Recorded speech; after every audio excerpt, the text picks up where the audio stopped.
నమస్తే, welcome to Telugu రాజ్యం. నేను మీ సంతోష్. ట్రంప్ గారి మీద హత్యాయత్నం, 2 ఏళ్లలో 3 సార్లు తుపాకీతో కాల్పులు. అసలు కారణం ఏంటి? ఎందుకు ఈ హత్యాయత్నం ప్రయత్నిస్తున్నారు అనే విషయంపైన మాట్లాడడానికి మన ముందున్నారు భరద్వాజ్ గారు. నమస్తే సార్. నమస్తే. ట్రంప్ గారి పైన హత్యాయత్నం సార్, 2 ఏళ్లలో 3 సార్లు. ఎందుకు? కారణం ఏంటి? అంటే ఈ హత్యా ప్రయత్నాలు అనే దాన్ని సీరియస్గా పట్టించుకోవాల్సిన అంశమే, కానీ ఇది దీని మీద 2 రకాల వాదనలు ఉన్నాయి.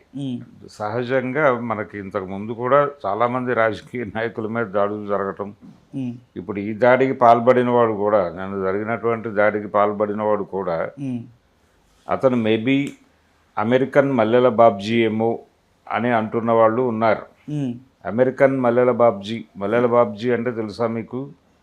చెప్పండి సార్. మల్లెల బాబ్జీ అంటే ఒకప్పుడు ఎన్టీ రామారావు గారి మీద హత్యా ప్రయత్నం చేశాడు. ఆయన బొటన వేలుకి ఆయన మీద కత్తితో పడకపోతే ఆయన చెయ్యడ్డు పెట్టాడు, బొటన వేలుకి గాయమైంది, ఆసుపత్రిలో చేరాడు. అది ఒక సింపతి కోసం చేసిందని అన్నారు. తర్వాత ఆయన ఆత్మహత్య చేసుకున్నాడు ఆ మల్లెల బాబ్జీ. ఇలా నడిచిన ఒక స్టోరీ ఉంది మనకి. సో ఈ అమెరికన్ మల్లెల బాబ్జీ అయి ఉంటాడు వీడో అని చెప్పి ఒక మాట నడుస్తుంది తెలుగు రాజకీయాల్లో. అయితే ఇంతకు ముందు జరిగింది, ఒక బహిరంగ సభలో అటాక్ చేశారు ఆయన మీద, ట్రంప్ మీద. ఆ తర్వాత ఇంకో చోట అటాక్ జరిగింది. కానీ ఇక్కడ కండిషన్ ఏంటంటే, ఇవన్నీ పక్కన పెట్టేసి, దాడులు ఇతర విషయాలు పక్కన పెట్టేస్తే, అమెరికన్ ప్రజలలో 66% మంది ట్రంప్ను వ్యతిరేకిస్తున్నారు. అందులో ఒక 10% మినహాయిస్తే మిగిలిన వాళ్ళు ఇమ్మీడియట్గా ట్రంప్ దిగిపోవడం మంచిది అంటున్నారు. వ్యతిరేకత ఉంది బలంగా. యుద్ధం అనేటువంటి ఒక అనవసరమైన వ్యవహారాన్ని ఎజెండాలోకి తీసుకొచ్చాడు. నేటివ్ అమెరికన్ సెంటిమెంట్ని ప్రొటెక్ట్ చేస్తాను, నేటివ్ అమెరికన్స్ యొక్క ప్రయోజనాలను కాపాడుతాను అనే పేరుతో చాలా వికృత విన్యాసాలు చేస్తున్నాడు ట్రంప్ అనే అభిప్రాయం జనంలో ఉంది. వాళ్ళు ఓపెన్గా మాట్లాడుతున్నారు. ఈ మాట్లాడే క్రమంలో నేను నేటివ్ ట్రేడ్ ప్రొటెక్షన్ చేస్తాననే పద్ధతిలో ఆయన విదేశీ వస్తువుల మీద సుంకాలు విధించాడు. విదేశాల నుంచి దిగుమతి అయ్యే వస్తువుల మీద సుంకాలు విధించి నేటివ్ ట్రేడ్ ప్రొటెక్షన్ అని చెప్తున్నాడు. కానీ దాని వలన ఏం జరుగుతుంది? విదేశీ వ్యాపారంలో ఒక చిన్న అసమతుల్యం జరుగుతుంది. అది పట్టించుకోవడం లేదు ఆయన అనేది ఒక గొడవ ఉంది. దాంతో పాటు ఇతర దేశాలతో అక్కడ ఉన్నటువంటి కార్పొరేట్ కంపెనీలు చేస్తున్నటువంటి లావాదేవీలు అనేకం ఉన్నాయి. అందులో ముఖ్యంగా అవుట్సోర్సింగ్ కార్యక్రమాలు ఇలాంటివి. నేటివ్ ట్రేడ్ ప్రొటెక్షన్ అనే పేరుతో వాటి మీద కూడా దాడులు చేశాడు ఆయన. అది అమెరికన్ డీప్ స్టేట్లో కొంచెం చిరాకు తెప్పించింది. డీప్ స్టేట్ నుంచి ఆయన కాన్షియస్గా వార్నింగ్స్ వెళ్ళినాయి, ఇది కరెక్ట్ కాదు. అంటే చీప్ లేబర్ని టార్గెట్ చేసి నడుస్తున్నటువంటి కార్యక్రమం అది. వాళ్ళ వ్యాపార ప్రయోజనాలు అక్కడ ఉన్నాయి. ఇప్పుడు నువ్వు నేటివ్ అమెరికన్ ట్రేడ్ సెంటిమెంట్ను పట్టుకొచ్చి, అంటే ఇక్కడ ఎంప్లాయీని ప్రొటెక్ట్ చేయాలి అనే ఉద్దేశంతో నేటివ్ అమెరికన్ ఎంప్లాయ్మెంట్ కోసం మేము చేసే అవుట్సోర్సింగుల మీద నువ్వు దాడి చేస్తే మేము ఇక్కడ ఎక్కువ పేమెంట్లు ఇవ్వాల్సి వస్తుంది, అక్కడ రూపాయి పావలా ఇస్తే సరిపోతుంది మాకు, దీనివలన మాకు వచ్చే లాభాల్లో గండి పడుతుంది, ఈ నష్టం ఎవడు భరించాలి, మేమెందుకు భరించాలి? ఒకప్పుడు మనం ఎందుకు ప్రపంచ తలుపులన్నీ తెరిచాం?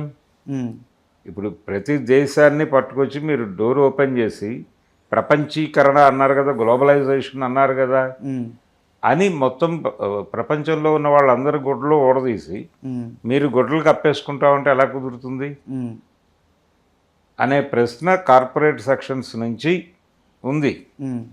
ఇచ్చేటప్పుడు తీసుకునేటప్పుడు కూడా ఒక న్యాయము సమన్వయము ఉండాలి. అది లేకుండా నువ్వు తలుపేసేసుకుని అవతలవాడు తలుపు తీసేసి ఇలా ఎలా కుదురుతుంది? ఈరోజు కాకపోతే రేపైనా ఇది అక్కడ వ్యతిరేకత మొదలవుతుంది. అది మాకు మంచిది కాదు, మా వ్యాపారానికి మంచిది కాదు. అని డీప్ స్టేట్ని కంట్రోల్ చేస్తున్నటువంటి కార్పొరేట్లు ట్రంప్ మీద ఒత్తిడి తెస్తున్నాయి ఒకవైపు. ఈ ఈ విన్యాసాలతో అంటే ఆయన రాజకీయాల్లో ఎన్నికల్లో చెప్పినటువంటి మాటల్ని నిలబెట్టుకుంటున్నాను అనే మిషతో ఆయన చేస్తున్నటువంటి ఈ విన్యాసాల వలన దేశీయంగా జరుగుతున్నది ఏమీ లేదు. అంటే ఎంప్లాయ్మెంట్ పెంచటం కోసం లోకల్గా జరగాల్సిన కార్యక్రమాలు ఏవి జరగటం లేదు. జరగకపోవడంతో ఈ అవుట్సోర్సింగుల మీద వాటి మీద దాడులు చేస్తున్నారు. అలాగే అమెరికా వలసల నియంత్రణ అనే పేరుతో చాలామందిని పంపించాడు ఆయన విమానాలు ఎక్కించి. ఈ విమానాలు ఎక్కించి పంపించేయటం ఇదంతా చేస్తున్నాడు, కానీ దీనివల్ల జరుగుతున్న వాస్తవ ప్రయోజనం ఏమీ లేదు అనేది జనాలు ఫీల్ అవుతున్నారు. ఈ డ్రామా చాటున ఈ డ్రామాలు ఆడుతున్నాడు తప్ప లోకల్గా ఉపాధి పెంచడం కోసం చేపట్టాల్సిన కార్యక్రమాలు ఏవి జరగటం లేదు. కేవలం అంటే ఆదాయం పెంచడానికి జరగాల్సిన పనులు జరగకపోగా కేవలం సెంటిమెంటు, ఇదిగో ఇంతమందిని పంపించేస్తున్నాను నేను అమెరికా నుంచి. అసలు అమెరికా అనేది ఒక కాలనీ. అమెరికాలో నేటివ్ అమెరికన్స్ని ఎప్పుడో చంపేశారు, అయిపోయింది. ఇప్పుడు అక్కడ సెటిల్ అయిన ఆ రోజుల్లో సెటిల్ అయినటువంటి ఇంగ్లీష్ ఆరిజన్స్ అంటే ఇంగ్లాండ్ నుంచి వలస వెళ్ళిన వాళ్ళే ఇప్పటికీ నేటివ్ అమెరికన్స్ కింద క్లెయిమ్ చేసుకుంటున్నారు. ఒరిజినల్ నేటివ్ అమెరికన్స్గా చెప్పబడినటువంటి రెడ్ ఇండియన్స్ ఎవరు లేరు ఇప్పుడు అక్కడ. ఆ జాతినే నిర్మూలించినటువంటి ఒక చరిత్ర ఉంది వీళ్ళకి. కనుక ఈ డ్రామాల మీద విసుగెత్తినటువంటి జనాలు నాటకాలు వద్దు, మాకు పరిపాలన కావాలి అని అడుగుతున్నారు ట్రంప్ని.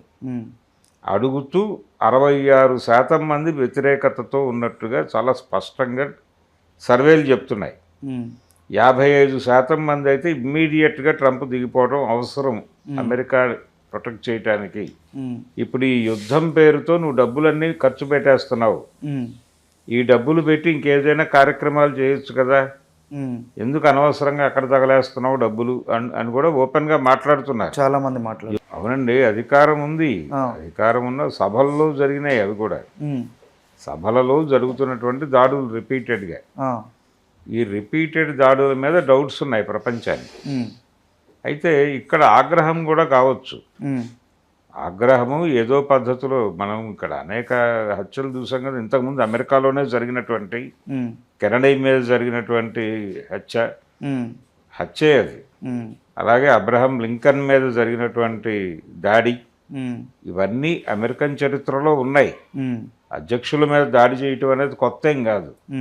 దాంతో విపరీతమైన సెక్యూరిటీ జరిగింది అక్కడ, ఏర్పాట్లు. మరి అంత భద్రతా ఏర్పాట్ల మధ్య ఇలాంటి ఘటనలు చోటు చేసుకుంటున్నాయంటే ఏమనుకోవాలి అనేది ఒక డౌట్. ఓకే, కానీ చంపే లెవెల్ ఆగ్రహం ఉంది అనే కోణం కూడా తీసుకుంటే రేపో ఎల్లుండో అతని ప్రకటన వస్తుంది. చంపే లెవెల్ ఆగ్రహం ఉందంటే ప్రజలలో 66% అంటున్నారు ఇప్పుడు. ఈ 66% 76, 86 కూడా అయి ఉంటే తప్ప ఈ పరిస్థితి రాదు. అందుకని అమెరికన్ పీపుల్ వర్సెస్ ట్రంప్ జరుగుతున్నటువంటి యుద్ధంలో భాగంగానే ఇది ఒక ప్రతీకార దాడిగా చూడొచ్చు. ఆయన వైఫల్యాల నుంచి ఆయన మీద దాడి జరిగి ఉండొచ్చు. ఆయన వైఫల్యాల పట్ల అమెరికన్ ప్రజల ఆగ్రహం ఆయన్ని ఎలిమినేట్ చేసే లెవెల్లో వ్యక్తం అవుతుందంటే ప్రమాదకర స్థాయిలో ఉన్నట్టే. So Trump in danger. Okay, ఎవరి నుంచి డేంజరు? ఇరాన్ నుంచో ఇంకో చోట నుంచో కాదు, వాళ్ళ సొంత దేశంలో సొంత పౌరుల నుంచో వ్యతిరేకత ఉంది అమెరికన్ నుంచి. ఆయన ఎవరిని ప్రొటెక్ట్ చేయటం కోసం నేను ప్రపంచం మీద యుద్ధం చేస్తున్నానని చెప్తున్నాడు. ఇవన్నీ డ్రామాలు అంటున్నారు వాళ్ళు. కాబట్టి ఆయన సినిమా బాగాలేదు, ట్రంప్ పరిస్థితి బాగాలేదు, అమెరికా పరిస్థితి అంతకంటే బాగాలేదు. ప్రపంచ పోలీసు ఇమేజ్ అనేది తిరిగి కట్టబెట్టడం అయ్యే పని కాదు. అమెరికా పట్ల ప్రపంచవ్యాప్తంగా నిరసన ఉంది. ఈ ప్రపంచవ్యాప్త నిరసనని మించిన స్థాయిలో అక్కడ నిరసన ఉంది. ట్రంప్ని ఇంకెక్కడో పాత్ర పెడతారు కదా, అమెరికాలోనే పాత్ర పెట్టే పరిస్థితి ఉంది. సో ఇది అమెరికన్ ప్రజల ఆగ్రహ ప్రకటనగా చూస్తే నిన్న జరిగిన దాడి అది చాలా ప్రమాదకరంగానే ఉన్నాడు ఆయన అనేది అయితే అర్థమవుతోంది. సానుభూతి కోసం అయితే కాదు. అదొక కోణం, అదొక యాంగిల్ ఉంది. అది ఆ చర్చ జరుగుతోంది, అది జరగనివ్వండి. ఓకే. ఆ చర్చ జరుగుతుంది, కానీ ఎలిమినేట్ చేసే లెవెల్ ప్రజాగ్రహం ఉంది అనే దాన్ని పట్టించుకుంటే మాత్రం ట్రంప్ ఇన్ డేంజర్ అనేది అర్థమవుతుంది. Thank you sir, thank you so much. Thank you.